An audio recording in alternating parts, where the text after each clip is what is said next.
Ohne weitere Vorrede kommt hier nun der zweite Teil des Interviews mit David. Yeah, so thank you so much for this quick answer. I think it's a lot of very interesting arguments to find there. One question I have is like, usually, at least that's how I read tons of articles. The presidency of Xi Jinping is seen as a resurgency of ideology as a whole in China. Therefore, I think it's also like always part of the argument to portray the China after Mao Zedong as like free from ideology in a way, at least Yeah. like definitely following a rationality, like an economic rationality. Do you think it's convincing for the decades after Mao to be perceived as a time without ideology?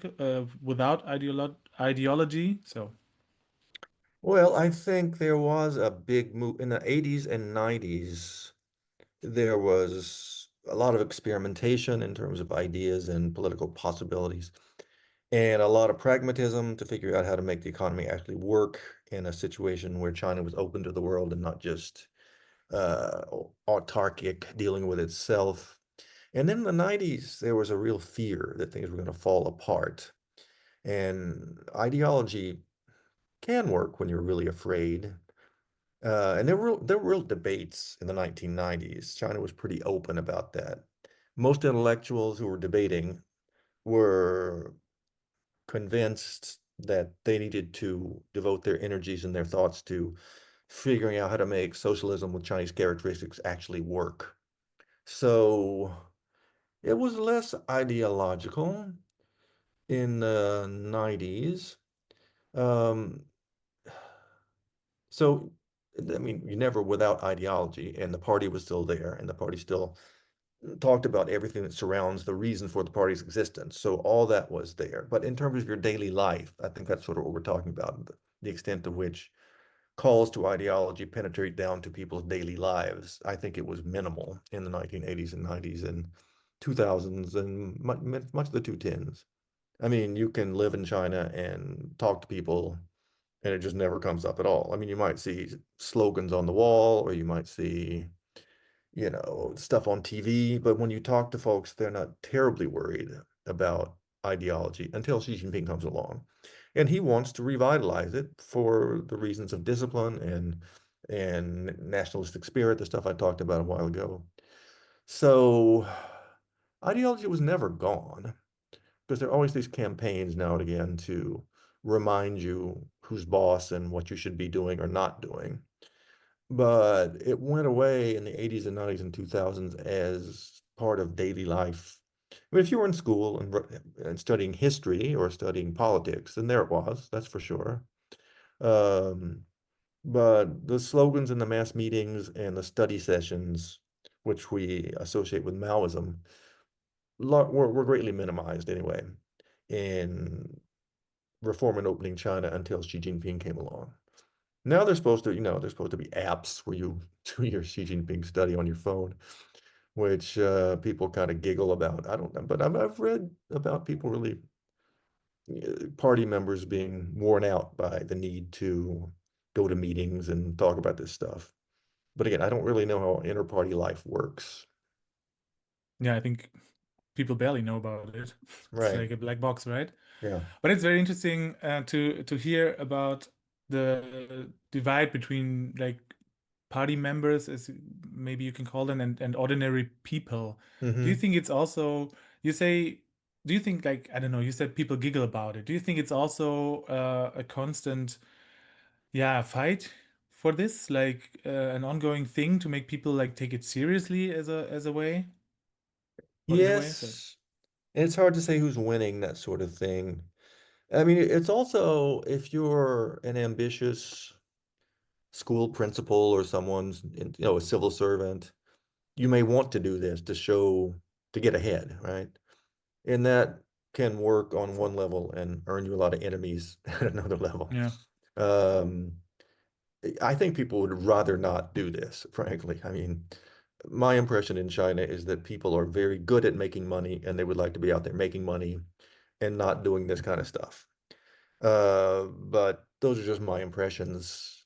fleeting impressions from being there as a tourist, pretty much. I haven't lived in China for, months at a time for a long time. So I could be wrong about that. But yeah, I think they have to push pretty hard to get people to do the thought work.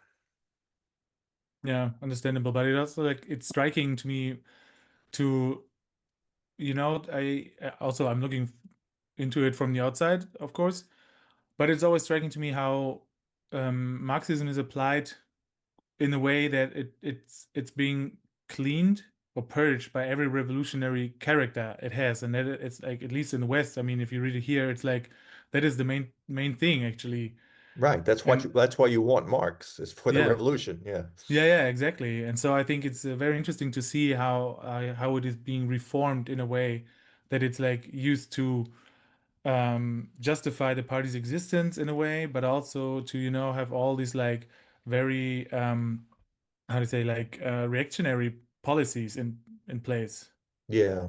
No, I think Yeah. China is far more Leninist than Marxist. It's the discipline and sense of order. I mean, China, by almost any measure, is right authoritarian and not. I mean, in the United States, the Republican Party refers to China as the Chinese Communist Party. It's kind of, that's just the way they talk. And that's just crazy. There are many Chinas out there, and the Chinese Communist Party is very important, but it's not the only thing in China. So, yeah. So another very important aspect to Xi Jinping, and I would argue also to Xi Jinping third, is the way history is mobilized. Um, can you explain a little bit why plays such an important role and what it means to Xi Jinping and what role the Chinese nation state plays in this kind of perception and mobility of Chinese history? Well, history is really important. Well, we can answer this on or address this at several different levels.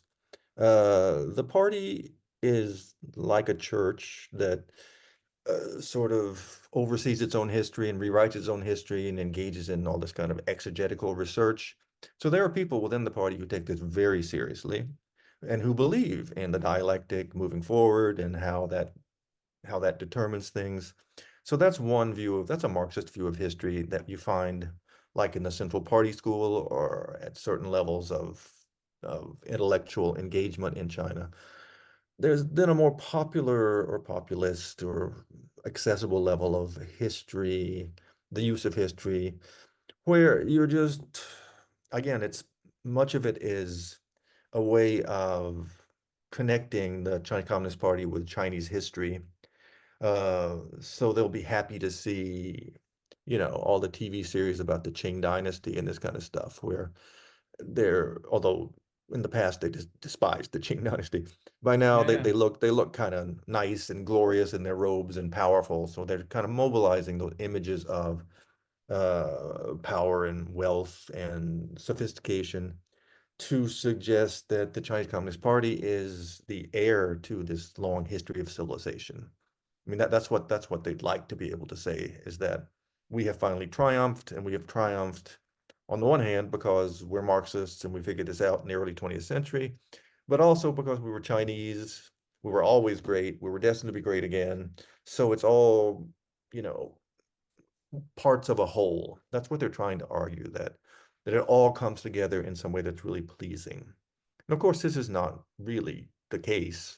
China's history is not seamless at all, and the connections they want to draw between the Communist Party, which is super organized, and the Imperial Dynasty, which was not terribly organized or concentrated or powerful, particularly. So, I mean, it's like making a Hollywood movie, right? You just want to use images to provoke certain emotions from the people so that they will all feel part of this great national experiment and be happy to be Chinese and embrace the party. And there are people, of course, who take this very seriously, and a lot of historians in China actually work against this, right? If they're professional historians, they want to undo this kind of Hollywood filmmaking and get back into the reality of Chinese history. And there's this great text that I translated. It's almost a small book. Most of these Chinese intellectuals grew up in the internet age, and editors never told them to shorten their articles. So they all write these ridiculous 50-page things, which take forever to read and translate. But this one's actually worth it. It's a guy named Liang Zhiping, who's a scholar of legal history now in Hangzhou. He wrote this thing examining how Chinese intellectuals over the past 10 or 15 years have used the idea of tianxia. Tianxia means all under heaven. And it's sort of the way that the Chinese thought about themselves before the West showed up, sort of their idea of what universal values would have been before the West showed up in the 18th and 19th century, with the emperor at the center of a series of concentric circles. The further you get away, the less civilized you are. But people can approach the emperor and become civilized in the same way the Chinese can go further and become barbarians. Mm. And that idea has come back a lot in the past few years as China's rise has made intellectuals think about what kind of foreign order or international order China might offer to be an alternative to the way we live now, which is pretty competitive and dog eat dog and Westphalian, all this kind of stuff. But it also refers to stuff inside China. And I'm talking about this because he goes through in his 75-page article, he goes through all these people who talk about it. And at the end, he gets to Xi Jinping. And he's publishing this in Taiwan, is why he can say this. And he basically says that, although it gets back to the mainland, so that's what you do if you have something interesting to say. You publish it in Taiwan and you wait for it to drift back. And what he talks about Xi Jinping's use of history and basically says, yeah, I get it, but it makes no sense. In the way that I just said, it makes no sense. It's a Hollywood movie. They're trying to put things together that don't really come together. He said that in a much more elegant way and without referencing Hollywood. But his point was that, if we take you seriously, President Xi, you don't make much sense here. And if you want an ideology to work, it needs to be convincing. So he ends his piece basically saying, we know what you're doing. We'd like for you to be convincing as well. Let us help you because we know what ideas are and we know how to write them down. So I found that really quite interesting and a very different perspective on how we usually look at Chinese intellectuals as they're always being, 2 steps away from dissent or 1 step over the line into dissent. Here he's saying, dude, we know what you're doing, but you're doing a really bad job of it. We could do it much better. Let us help you out. And I think that's sort of where a lot of intellectuals stand vis-a-vis the state mission. I think I veered a long way from the question you asked. Sorry about that. Yeah, but it's very interesting because there's also like in I think the philosopher's called Tao Ziyang, if I'm not mistaken, who Zhao Tingyang, Zhao Tingyang. yeah, Ziyang, yeah, and it's also translated into Yeah, German. yeah. And yeah, I also read it and I was like, yeah, this is very interesting because it's proposed as a nowadays new concept of how the world could work. What did you think of Uh, it?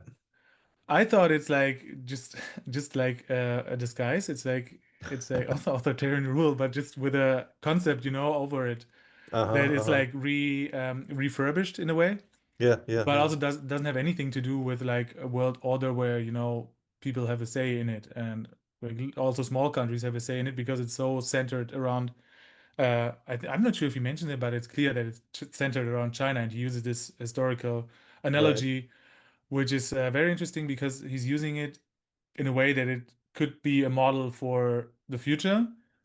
And I don't think this really works, to be No, I don't. honest, to be Also, fair. he didn't give any explanation of how to get from point A to point B, Oh yeah, right? exactly. I mean, True. I what are we remember going that. to do? It's Yeah, like we're all going to say, yep, this is not working. Let's be harmonious. I mean, what? exactly. It has been a So, long time. Yeah, it's just like this harmonious. I think he's also using it, but every time I hear it, harmonious, I'm thinking about like, okay, this means total control of everything to me. It well, yeah, translates for as harmony, for an orchestra, you need exactly, and a he leaves this, maestro, this right? point out, and he leaves this point out like about like the Most violence. of, I mean, it's like yeah, it's like okay, how and who should do it? It's like every time it's clear when you read it, it's like okay, China should do it, and it must be. I don't think it's going to be a peaceful process at all. Like, why would people do this or other nations do this? Governments whatsoever.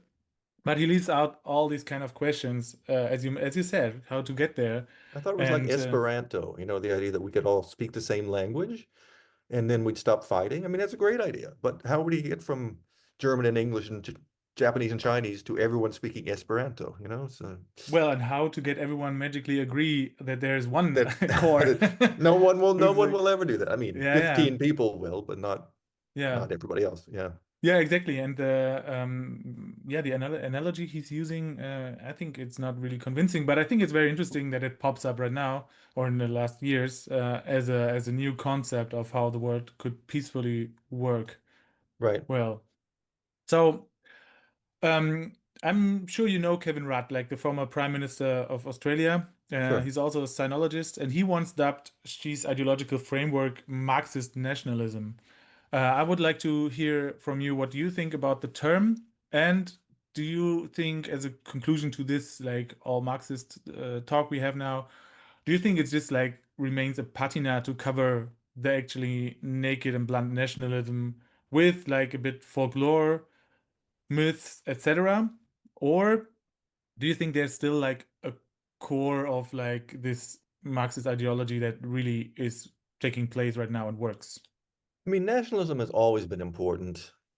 I'm not sure it's any more important now than it has been in the past, despite Xi's slogan about the rejuvenation of the Chinese nation. Again, as I said at the outset, what I think is important to Xi Jinping is the Communist Party, and the Communist Party has its roots in Marxism, so you can't just deny it. I mean, America started in with a revolution, right? But we hate revolution, and Yeah. so that's it's basically just maybe a patina to cover over, but sort of a heritage that stays with the party that you really. I mean, it does no damage except when college students get their hands on it and start to organize Yeah, the workers. or remember when the white paper protests, they Yeah, were yeah, singing yeah. the Internationale, you Oh, know? were they? Oh, were they? Huh. Yeah, they were. And I think it's always weird to see Well, that, that makes me feel good that people in China were saying that when they were protesting demanding against change. the Yes, communist yes, yes, governments, yes. which is like a little bit confusing in a way. Yeah, but I It's didn't true. I want to mean, interrupt. no, when I think about it, my friends in China say, oh, well, their Marxism, the party's Marxism is just stupid stuff. Marx himself was brilliant. I mean, they do say that. Not everyone says that, but Mm, I have friends who do say that. And these are people, they're not devoted Marxists, I don't think, but they've read deeply in Marx and they live in China. So yeah, that's one way you can look at it. And I think thinking people probably think about it that way. That I mean, it's true. When you read Marx, it's really exciting if you get the right parts. I mean, some of Marx is not exciting at all, you know, but there are parts that are moving, and you can remember what fighting a revolution is all about. That there are oppressed people, and there are people who are oppressing us, and we need to do something about it. That's the message that Xi Jinping does not want to spread in China. So, if that's how we see Marxism, then that's definitely not what he wants to be within his treasure house of Marxism-Leninism. I have another question about Hmm. antagonism to the imagined West and especially to the United States, which is, from how I see it or from what I heard from Chinese friends, a very popular view in current China. So I want to ask how far this antagonism also plays a role in Xi Jinping thought and what Chinese intellectuals make of this antagonism. Well, I think it's part of just superpower rivalry. China has had sort of a love-hate relationship with the United States for decades, calling it a paper tiger, and then when they could, embracing the United States, not completely, but if you look at intellectuals in the 1980s, they were wide open to Western ideas, and America represents the West to most of China, and they will tell you that.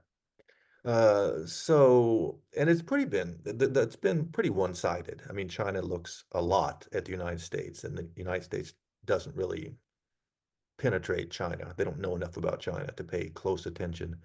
I'm always, always, always struck by how much Chinese intellectuals know about the United States. It's just stunning, the degree in which they follow things in detail.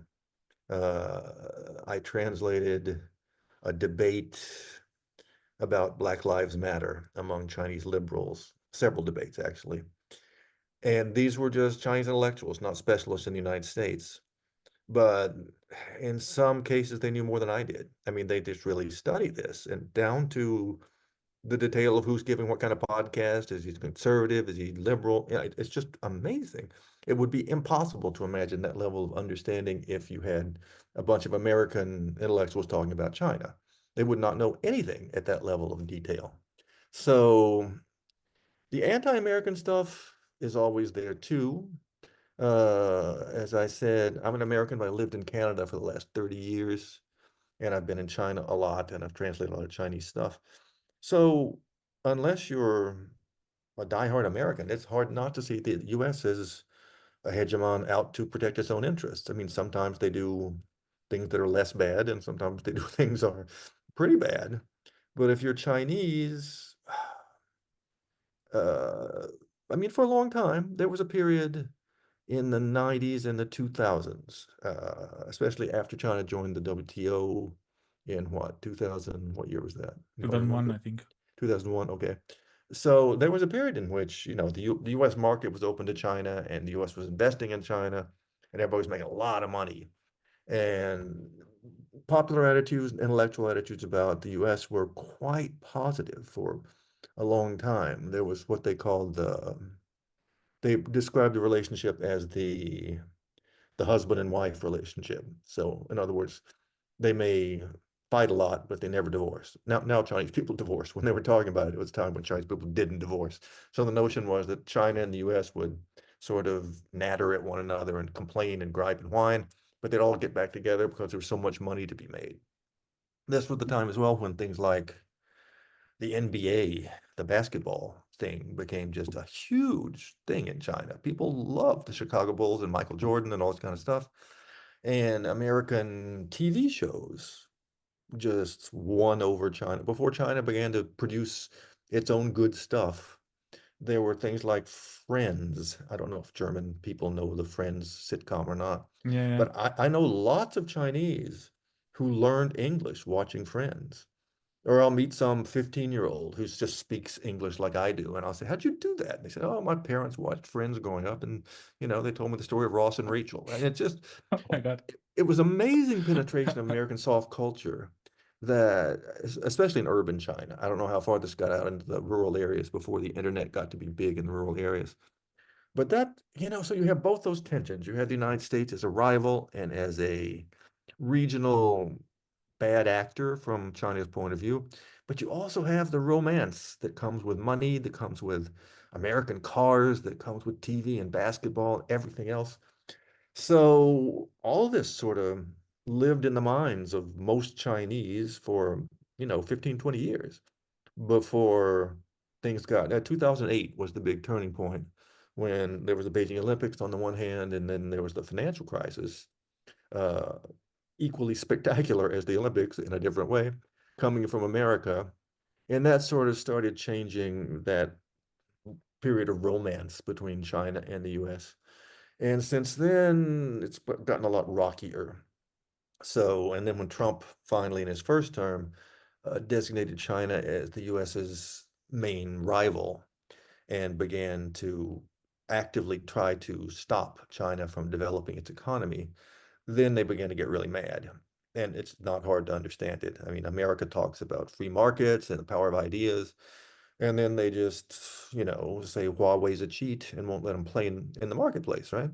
So for China, a lot of Chinese intellectuals and businessmen, that has made them start to question seriously allegiance, their distant allegiance to the United States in terms of ideas and practices. So Xi Jinping, of course, plays on that. And he would when he talks about Chinese self-confidence, basically what he means is stop looking at the United States with the goo eyes, stop romancing the United States or imagining the United States to be a friend or a model. And I translated a very long piece by a New Left author named Zhang Shigong Oh about yeah, I love this. him. Yeah. I read it. I read the translations. He's like very Oh yeah. much into. Many people, he has some traction outside of China, but he Yeah, is yeah. also, I gave a lecture at the Collège de France in Paris on Zhang Shigong, And one of my friends in the audience, who has spent his career translating the works of liberal Chinese, was just furious. And he said, "You've been wasting your time. You should not be talking about Zhang Shigong. No one should talk about Zhang Shigong. He's completely worthless." And I mean, I don't agree with Zhang Shigong at all, but I think he writes very good arguments. And I think we should read him, whether we agree with him or not. Or other people in the room said, "That sounds kind of fascist, doesn't it?" And I'm, well, maybe so, but let's read him anyway. But anyway, he spends a lot of that article just haranguing Chinese liberals for having bought into the American dream. And it's, I mean, the way he does it suggests that there are a lot of them still doing it. You know, if they had stopped worshiping America, he would not need to write those things. And he goes on for paragraph after paragraph after paragraph, and it's really quite a diatribe. It was great fun to translate. They don't usually talk like that in the stuff that I work on. So that's quite an exception. But to me, that means that I think he wrote that in 2019 or 20. It's quite recent. So it's not like 10 or 15 years ago. So he's still talking about, so that's still there. I think that's still a really big thing in China. The notion that until Trump ruins it, that America was still the model, that you still want democracy. Most Chinese intellectuals still believe in democracy. The party claims to believe in democracy of some sort. So that's, I mean, it's a heart and soul question where the Chinese people and businessmen, they don't really, I don't know if they think about all that stuff, but I mean, they did worship America through the NBA and Ross and Rachel and all that kind of stuff.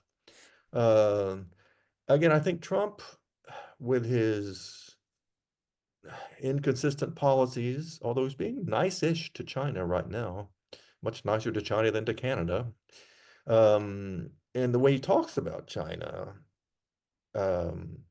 may put an end to the conundrum facing Xi Jinping, which is that a lot of Chinese continue to admire America, even as they fear it, and even as they're proud patriots and nationalists. I think it's possible for all those things to exist in the head of a Chinese intellectual, certainly, and a lot of Chinese people who are not intellectuals as well. So that's a real challenge, I think. But again, Trump may be doing Xi Jinping's work for him in the way that he's conducting foreign policy and the way he shoots off his mouth. Yeah, it's very interesting to see where this is going. I mean, there's like there are also talks about in Germany about like how can you trust America at this stage, Yeah, and doesn't it make sense to get closer to China in a way that sure. is mutual beneficial? Actually, you mentioned Jiang Qinggong, and he's also arguing how do you say, with dialectical materialism, right? In at least in one thing I read, he's like really putting this on stage, Yeah, and yeah. he sees Xi Jinping as this historical Oh, figure. yes. I'm glad you mentioned that. Yes, yes, yes. I should have brought it up earlier. Zhang Shigong, and I'm sure Xi Jinping shares this image. The idea, and I'm leaving the dialectical materialism out of it because I've forgotten how that argument worked. But the basic argument was that Gorbachev failed. Gorbachev failed miserably, and the Soviet Union disappeared as a result. Xi Jinping, as he came to power, was faced with exactly the same dilemma. China was doing reform and opening. Party ideology was sort of falling apart. All of society was becoming looser, pluralistic. There was no faith in a leader, but Xi Jinping had the power to sort of push through it all, saving China and the world. So that's the image that I mean, Xi Jinping is savior of the world. That's the notion, which I don't think has any currency outside of China whatsoever. And even within China, I'm not sure how much currency it has. But that's how hardcore believers in Xi and the party and China's rise would like to see it.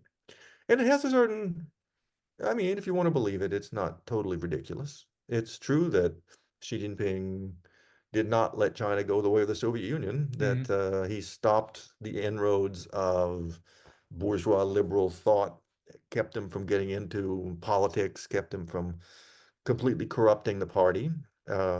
So I would not have written that piece personally, but I can see how he did it. And you're right, it's very arresting when you read it. I've forgotten the dialectical materialist parts of it. But all of his stuff is inspired, yes, by Marxist styles of writing. Yeah. Yeah, so your project Reading the China Dream, the blog, focuses on Chinese intellectuals like Jiang Qigong. And I would like to know, so where do you think you would put him on the landscape? Is he like far left, authoritarian left? Do you make these kind of distinctions in this intellectual landscape? And in addition to this, I also wrote, you also wrote it, which I read, an article about your perception of intellectuals before and after the pandemic. Can you also like briefly tell us a little bit how, in your view, the state intellectual relation, if you will, changed due to the events that happened 2022, I guess, was it? Yeah. Yeah. Zhang Zhigong, it's hard to say where left and right are in China anymore. Oh, yeah, true. I And read about it. It's like the other way around in a way. well, it's just that when the New Left first emerged in the 1990s, they were understandable in our political terms because they were denouncing neoliberalism in China and elsewhere.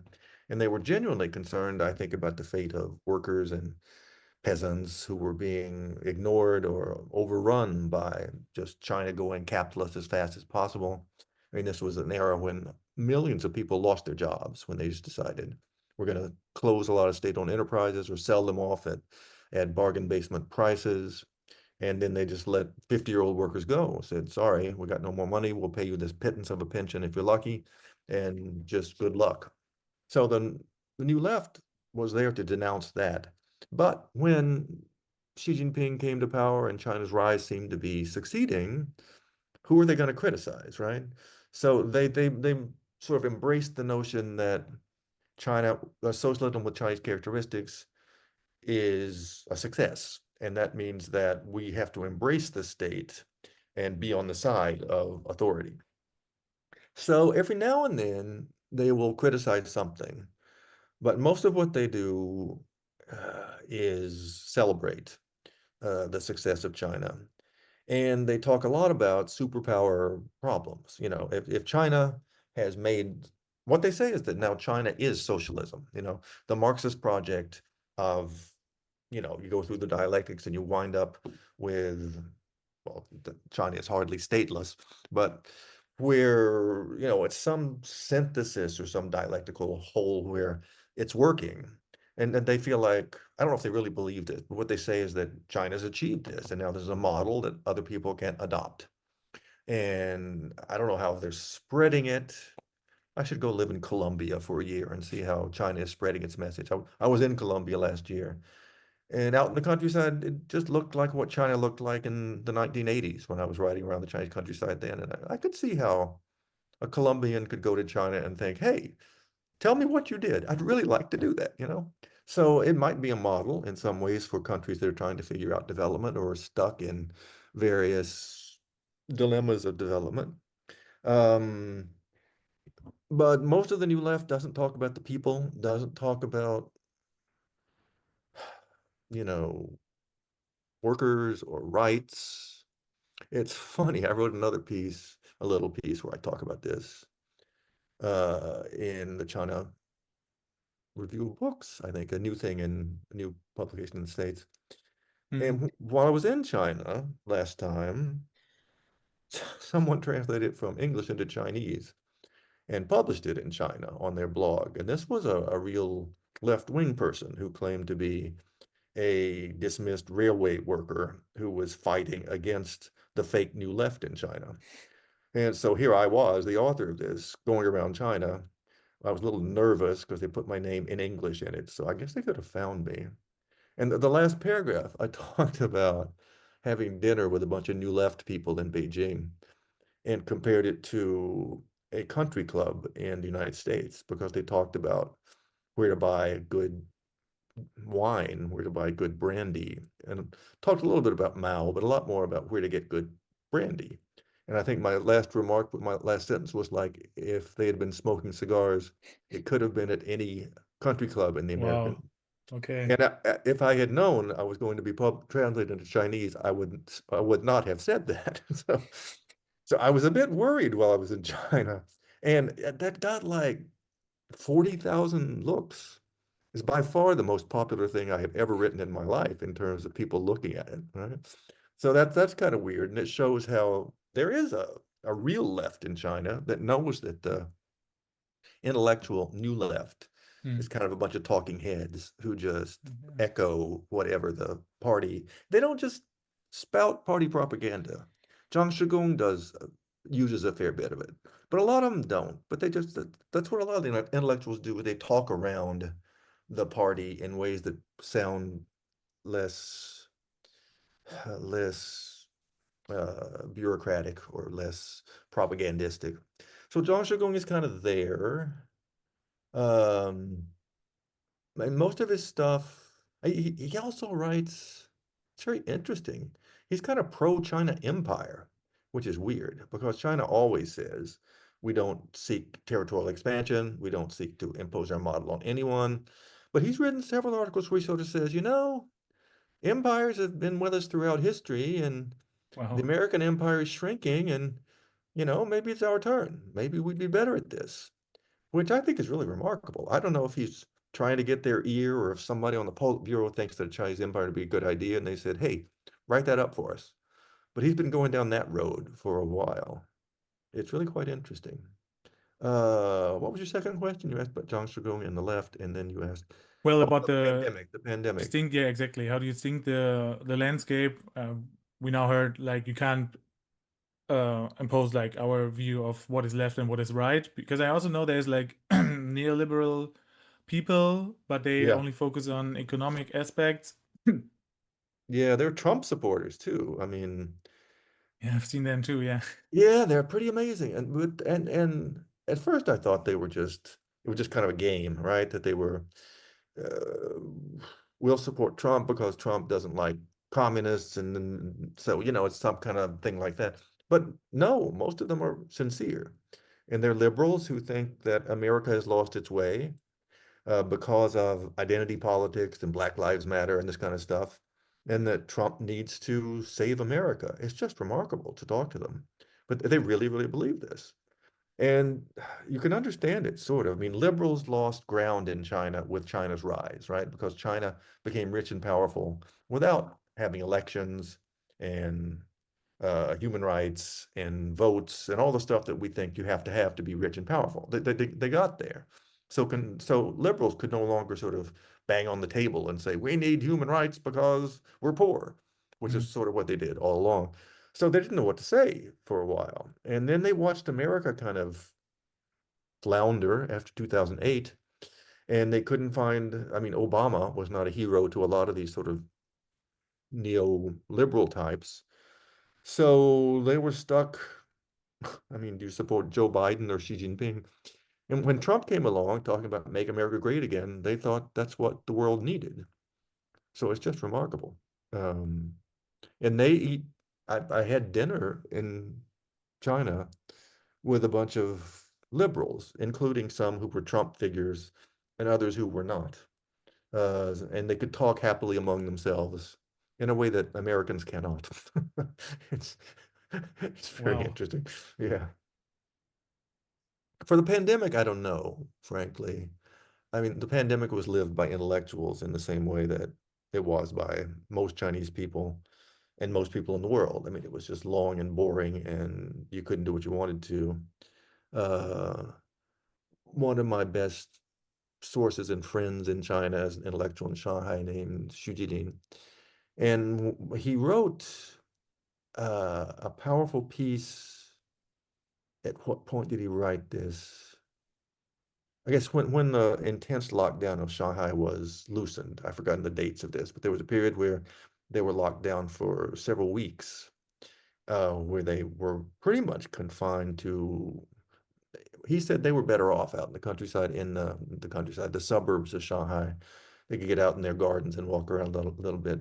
But when they lifted that lockdown, there was a huge celebration in Shanghai, and he wrote about it.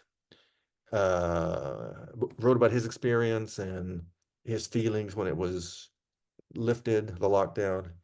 And it was a very moderate article. It said nothing about politics, but just kind of celebrated the fact that it was over.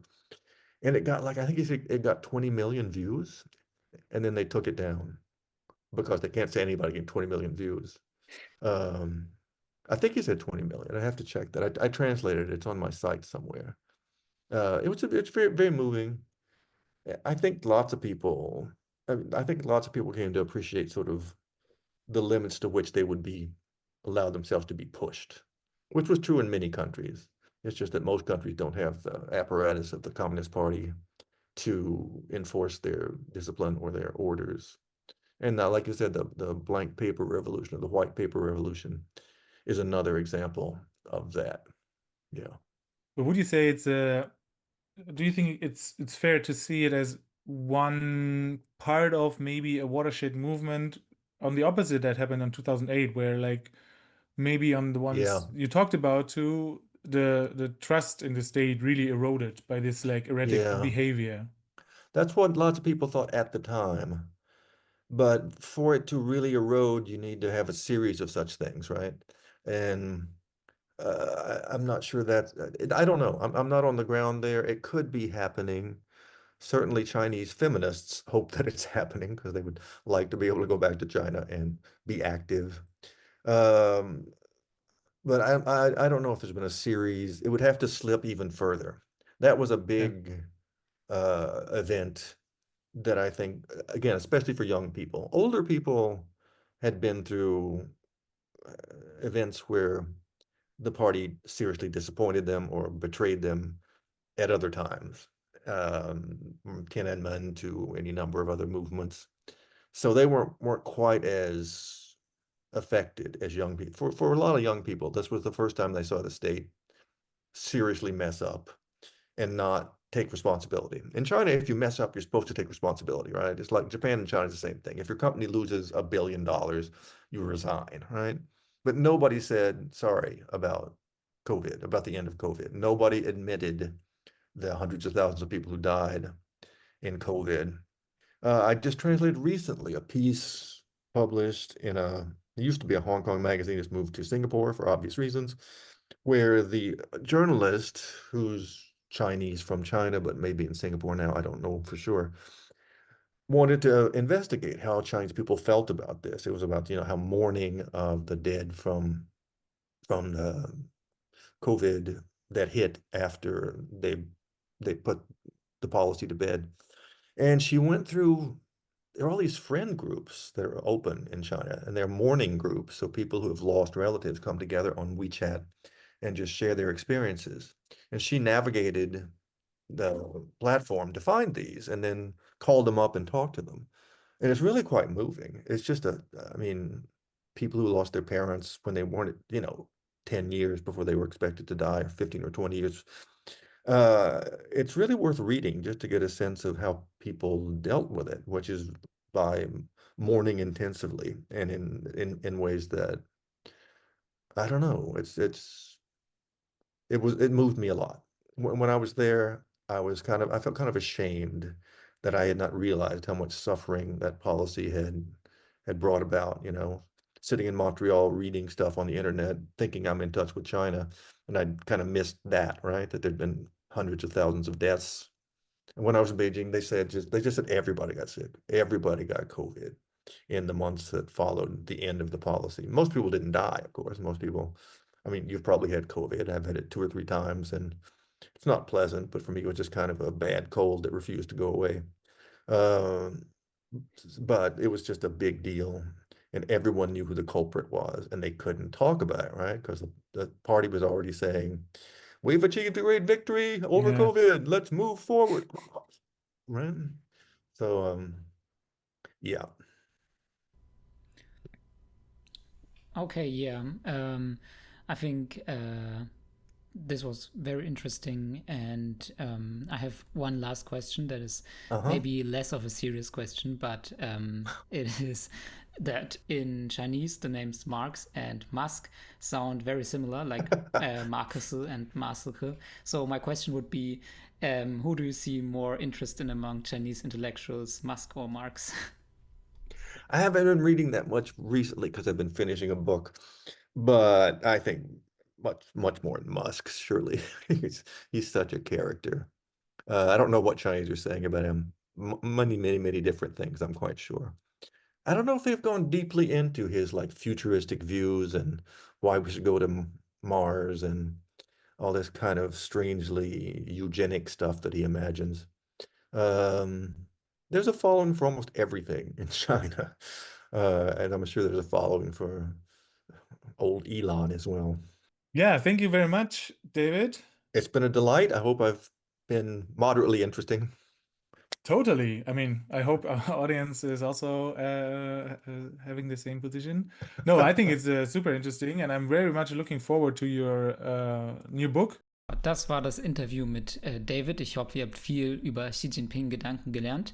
Die Quellen und Davids Blog haben wir in den Shownotes verlinkt und auch die Links zu unseren Social-Media-Seiten dort reingepackt. Ja, genau. Bei Kritik gerne melden. Wir sind über jegliche Kommentare sehr glücklich und versuchen natürlich alles zu beantworten. Und bis zum nächsten Mal. Ciao.